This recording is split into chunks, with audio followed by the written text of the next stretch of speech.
Centre पर सियासी रात। आमने सामने आए अखिलेश यादव और सरकार। बीजेपी पर समाजवादी पार्टी ने उठाए गंभीर सवाल। उत्तर प्रदेश में मचा सियासी बवाल। जयप्रकाश नारायण इंटरनेशनल सेंटर, जिसको लेकर उत्तर प्रदेश में सियासी पारा हाई है, जहां देर रात से शुरू हुआ बवाल थमने का नाम नहीं ले रहा। जिद पर अड़े अखिलेश यादव ने तमाम बंदिशों के बाद भी अपने घर के बाहर जयप्रकाश नारायण की नई प्रतिमा में माल्यार्पण किया।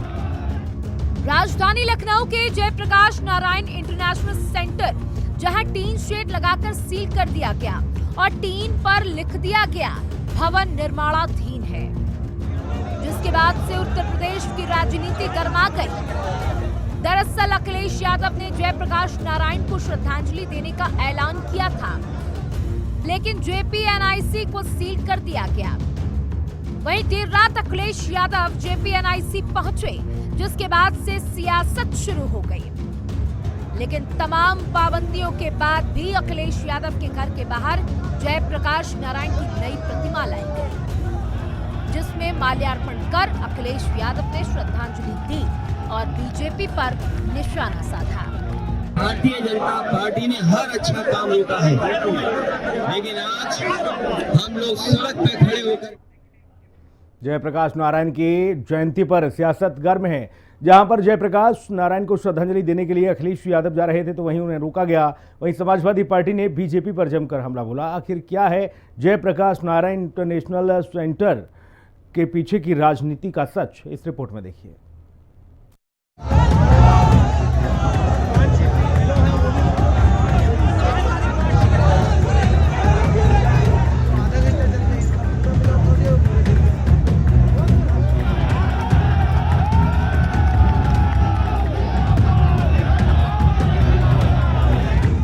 उत्तर प्रदेश में जयप्रकाश नारायण की जयंती पर सियासत गर्म है। बीजेपी और सपा आमने सामने हैं। सपा कार्यकर्ता प्रदर्शन कर रहे हैं। नेताओं के बीच वार पलटवार जारी है। जहां एलडीए प्रशासन ने Jayaprakash Narayan international centre seal कर दिया, वहीं अखिलेश यादव के घर पर फोर्स तैनात कर बैरिकेडिंग और तार बिछा दिए। बावजूद इसके अखिलेश यादव के घर के पास जयप्रकाश नारायण की नई प्रतिमा लगाई गई, जिसके बाद तमाम नेताओं और कार्यकर्ताओं के साथ अखिलेश यादव ने उनकी नई प्रतिमा पर माल्यार्पण कर श्रद्धांजलि दी। जो भारतीय जनता पार्टी हम लोगों को रोकना चाहती थी, घर ही में कैद कर रखना चाहती थी, लेकिन कार्यकर्ता सड़कों पे दिखाई दिए और आज त्योहार के दिन होने की वजह से, नवरात्र का त्योहार है, हर घर में आज त्योहार मनाया जाता है।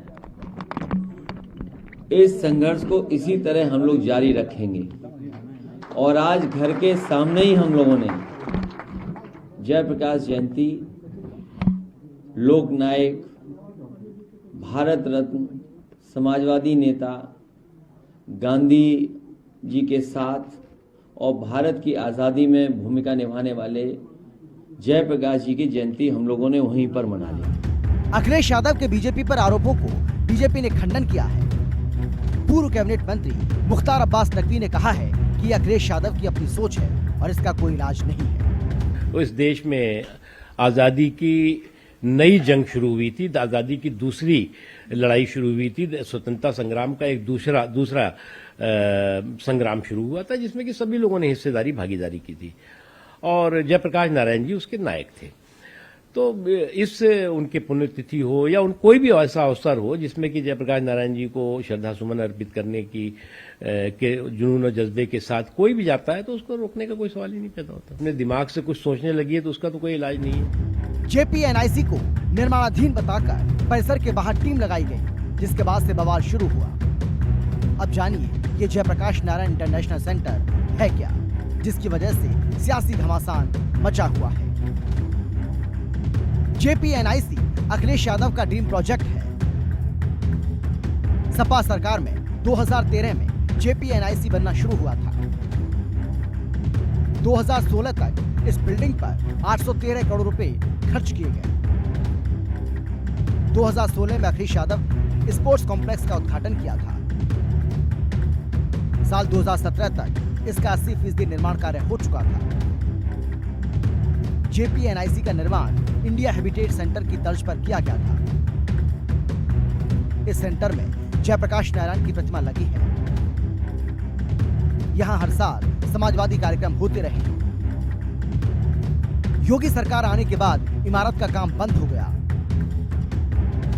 सरकार ने JPNIC के निर्माण कार्य में गड़बड़ी के जांच के आदेश दिए। लखनऊ विकास प्राधिकरण इसकी जांच कर रहा है। सपा का आरोप है कि योगी सरकार इसे बेचना चाहती है। अब जानिए कि JPNIC में क्या क्या सुविधाएं थी। इस इमारत में 18 मंजिला पार्किंग है। JP नारायण से जुड़ा एक म्यूजियम, बैडमिंटन कोर्ट, टेनिस खेलने की व्यवस्था है। इस भवन में 100 कमरों का एक बड़ा सा गेस्ट हाउस है। एक ऑल वेदर स्विमिंग पूल भी है। इसकी छत पर एक हेलीपैड भी बनाया गया है। जिस JPNIC के निर्माण में 800 करोड़ रुपए से अधिक का खर्चा हुआ, जिसमें जनता के लिए इतनी सुविधाएं हैं, वो सेंटर आज यूपी में चर्चा का विषय बना है। देखना होगा कि इसकी जांच कब तक होती है और बीजेपी के आरोप कितने सच होते हैं, या फिर सपा इसे उपचुनाव का मुद्दा बनाएगी और बीजेपी को हार का सामना करना पड़ेगा, या फिर बीजेपी इस मुद्दे पर सपा को घेर कर उपचुनाव में फायदा उठाएगी। ब्यूरो रिपोर्ट, हिंदी खबर।